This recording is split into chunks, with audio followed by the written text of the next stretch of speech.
Syekh masih keliru tentang angkat jari telunjuk dalam tasyahud awal dan tasyahud akhir. Ada yang angkat terus, ada yang angkat tengahan, ada yang menggerak-gerakkannya. Wallahu ta'ala alam. Dalam masalah ini hadis terbahagi pada dua.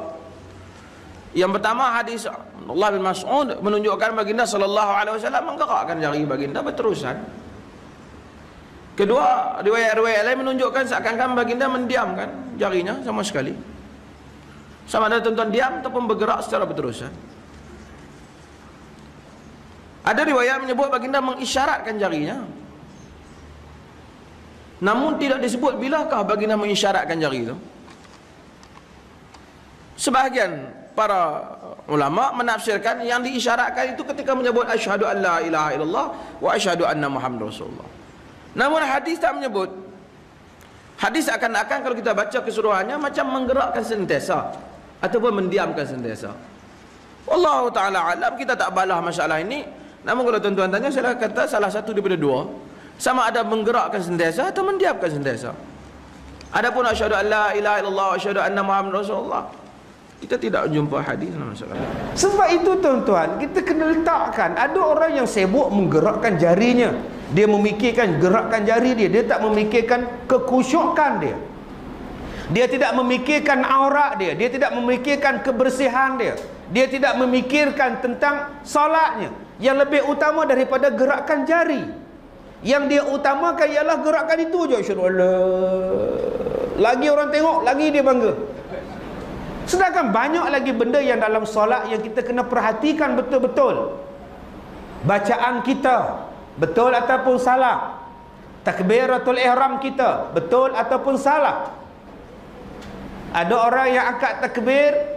Baru ni saya tegur satu Bilal, dia azan, Allahu Akbar, Allah. Saya hunsin tuan. Berbulu telinga saya. Adakah macam itu bunyi azan dia? Saya komplain lah. Allahu Akbar, Allahu Akbar.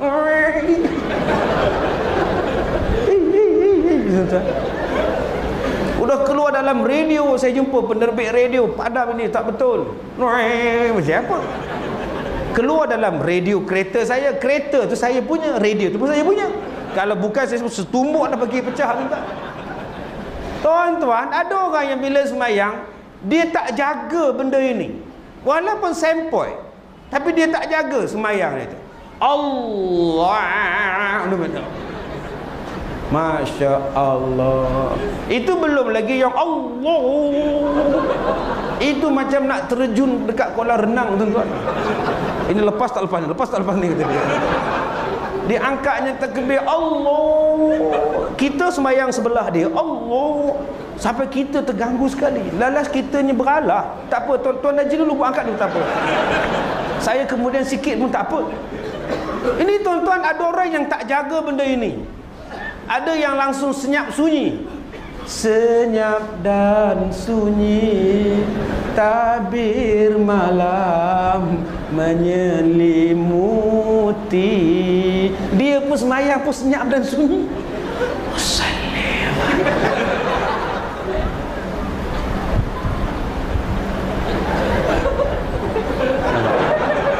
Tak bunyi apa tuan? Semayangnya tak bunyi apa. Sampai kita kena pergi depan dia, cakap depan dia. Ini tuan-tuan orang yang tak menjaga solat. Sebab itu kita program besok kita di Expo, kita nak buat solat. Betul kan balik solat? Jaga-jaga solat. Yang pertama kita kena pastikan betul-betul. Pertama, semayang kita sah. Okey, ada orang tanya pada saya, Ustaz, saya nak tanya ni malu, tapi terpaksa tanya juga. Tanyalah makcik. Masalah saya, Ustaz, saya bila saya bergerak keluar angin.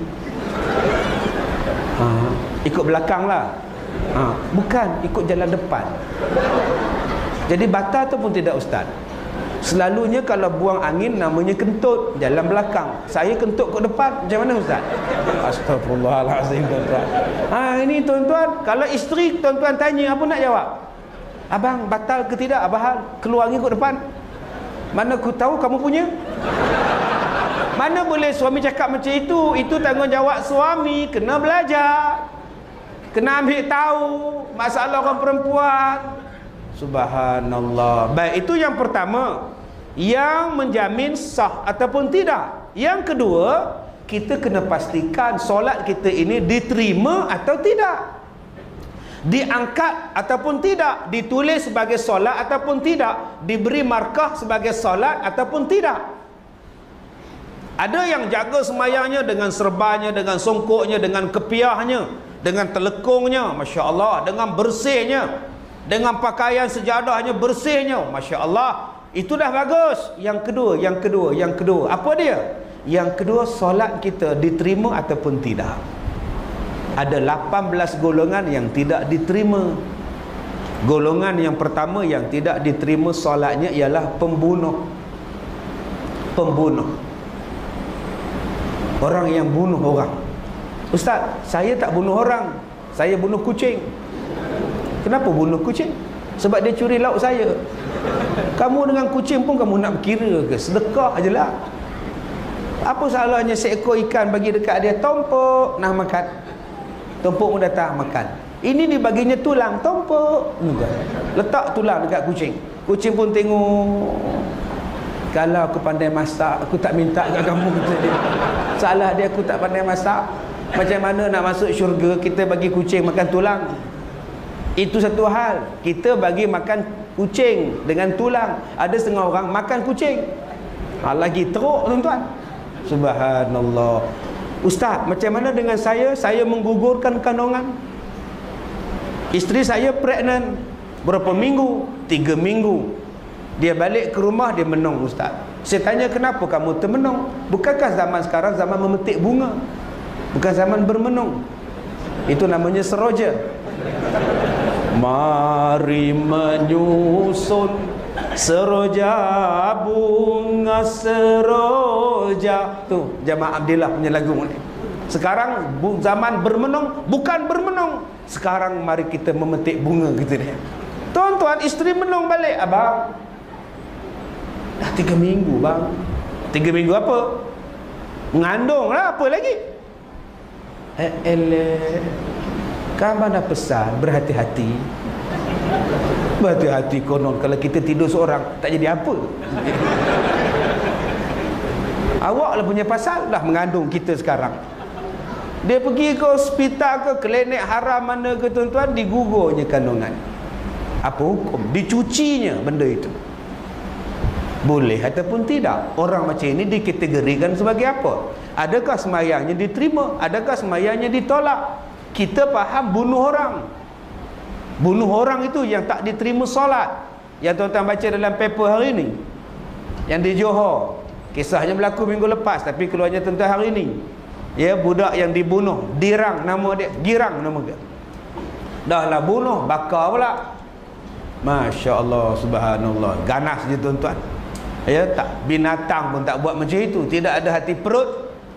Umur budak 5 tahun. Tak apa yang dia buat dengan budak tu. Dia sanggup bakar, dia sanggup tanam budak ni.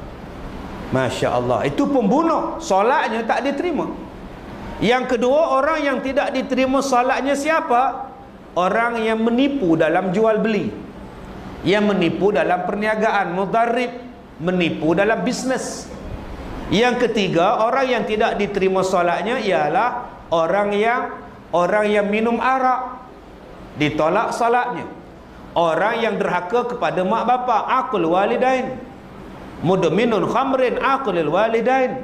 Yang kelimanya, orang yang ditolak semayangnya ialah, yang tak diterima semayangnya ialah orang yang percaya kepada bomoh, kahin, percaya kepada bomoh.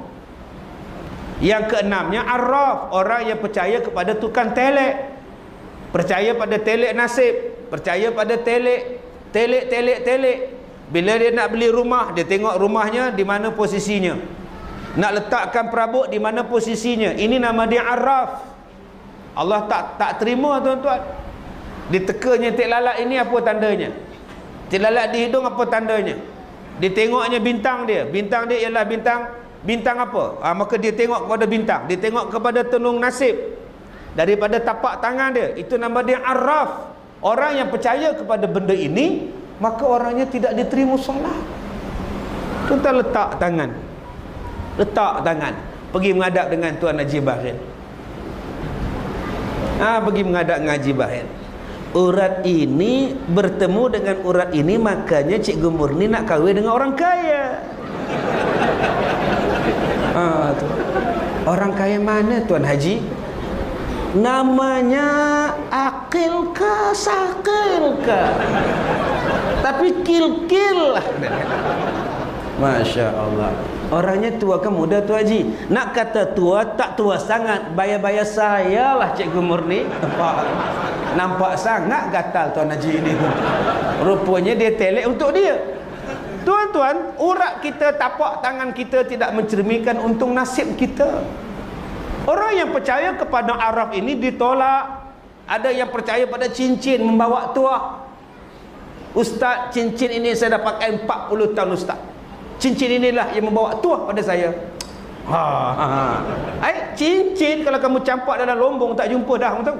Ada cincin yang boleh timbul semula? Tak boleh. Tak boleh dah tuan-tuan. Masya Allah. Ya, baru ni saya dijemput untuk mencari orang yang hilang.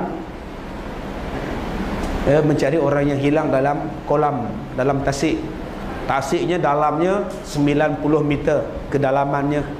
90 meter, hampir-hampir satu padang bola tuan-tuan. Dalam, Masya Allah. Besar tasiknya. Dalam pula tu 90 meter sampai 100 meter dia punya kedalaman. Masya Allah. Bombanya dah menyelam, TLDM-nya dah menyelam, profesional punya ni pun dah menyelam, tak jumpa juga. Tuan-tuan, baca Yasin dah baca Yasin, azan dah buat, tak keluar-keluar juga. Jadi tuan-tuan, yang mana ada pen, yang mana ada kertas, tuliskan. Mana nak tahu kok tenggelam. Ya, ini ilmu. Ilmu. Nak ambil, tak nak ambil sudah. Tapi kalau jadi, jangan telefon saya, tak ada masa saya nak layan. Ada yang SMS kan, Ustaz, tolong ulang balik macam mana ayat nak bagi hilang jumpa. Anak saya hilang lah Ustaz. Dulu masa saya mengajar, kamu tak nak catat. Bila dah hilang baru nak catat. Dia jawab, tak sangka pula nak hilang. Mana Ustaz? Ini ilmu. Ilmu kena ambil. Bila kita ada bila-bila masa, insya-Allah. Jadi tuan-tuan, ini petua yang saya buat. Dan alhamdulillah setakat ini Allah Ta'ala izinkan. Jadi saya buat berdasarkan kepada apa yang saya jumpa, apa yang pengalaman saya.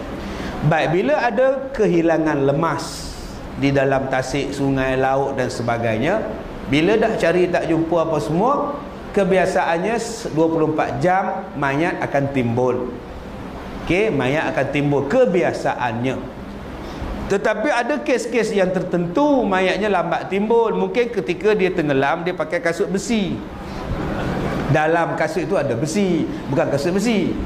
Mungkin dia pakai kasut boot yang ada besi dalam dia, menjadikan dia berat, maka dia lambat. Kadang-kadang dia tersangkut dengan kayu, daun di dalamnya. Kadang-kadang ada angin, ada air yang berpusar. Kadang-kadang disorok oleh buaya pun ada juga, lambat nak keluarnya. Ya, sebab buaya simpan dulu di satu tempat. Dia simpan di dalam lubuk. Nanti buaya dia bukan makan masa itu juga. Buaya ni dia simpan dulu. Dia pun ada peti sejuk juga, dia simpan bawah ni. Jadi tuan-tuan, ambilkan 7 biji batu. Ambil 7 biji batu. Maka tuan-tuan ambil batu mana-mana lah. Batu besar ini je. Jangan besar-besar gajah macam itu, besar-besar ini je. Ambil, tuan-tuan bacakan pada batu yang pertama surah Al-Fatihah 7 kali. 7 kali genggam, dah baca 7 kali, letak sebelah. Kemudian ambil lagi 1 biji batu, baca ayat kursi 7 kali, letak sebelah. Ambil lagi tuan-tuan, baca qul huwallah 7 kali. Batu keempat, qul a'udzu birabbil falaq 7 kali. Batu kelima, qul a'udzu birabbin nas 7 kali. Batu yang keenam surah Al-A'raf ayat 13. Ayat 13 7 kali. Tak di situ. Dan terakhir sekali ialah selawat ke atas Nabi 7 kali. Kemudian tuan-tuan pergi ke tempat budak tadi tenggelam. Tak kiralah tepi tebing ke, naik bot ke, naik sampan ke, pergilah ke tengah dia dan tuan-tuan lontarkan 7 biji tadi dengan membaca Bismillahi Allahu Akbar. InsyaAllah dengan izin Tuhan yang tenggelam tadi, InsyaAllah kalau Allah izinkan dia naik balik tenggelam, kelemasan dia tadi. Kalau mayat dia, mayat lah ya, InsyaAllah. Jadi tuan-tuan, ini petua. Mana nak tahu kan kok tuan-tuan pergi mandi di laut, dihanyutkan dan sebagainya. Amalkan petua ni, insya-Allah Allah Ta'ala beri pada kita.